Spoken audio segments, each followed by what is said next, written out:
Birashoboka ko isoko nkuru ya Bujumbura izoba yahejeje kubakwa mu myaka 3 iri imbere. Inyuma y'imyaka 13 iheze, iyo soko ihiye igasigara ari umusaka kubera umuriro waduze mw'ijoro ryo kuwa 27/07/2013 ugasiga ibidandazwa bifise agaciro miliyaridi 68 ari umunyota. Hagarutse icizere ko yoba igiye kubakwa. Inyuma y'imyaka myinshi bivugwa ko ico kibanza kigiye kubakwa.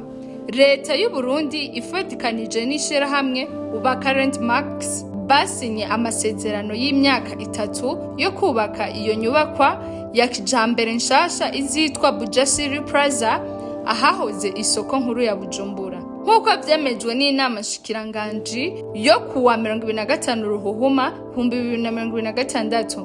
Ayo masezerano ategekanya imyaka 3 y'iyubakwa n'imyaka 24 yo gucungera no kuyidandarizamwo. Iryo shirahamwe rigizwe n'inzego zitandukanye harimwo leta iserukiwe na banki y'ugwaruka, Bigeze hamwe n'ikigega One African Investment Fund cashizwe ubwa mbere na Kwubaka Nation Group kugira abanyamitahe bashiremwo amafaranga, ariko mu nyuma ibikorwa birahagarara.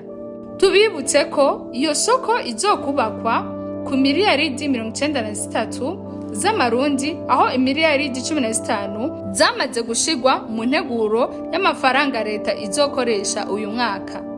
Ibikorwa byo kubaka byari byahawe ishirahamwe Kwubaka Nation Group rirongowe na Fabrice Imanirakiza, bikaba bizoca bibandanya ku bufatanye hagati ya leta n'ishirahamwe Kwubaka Max.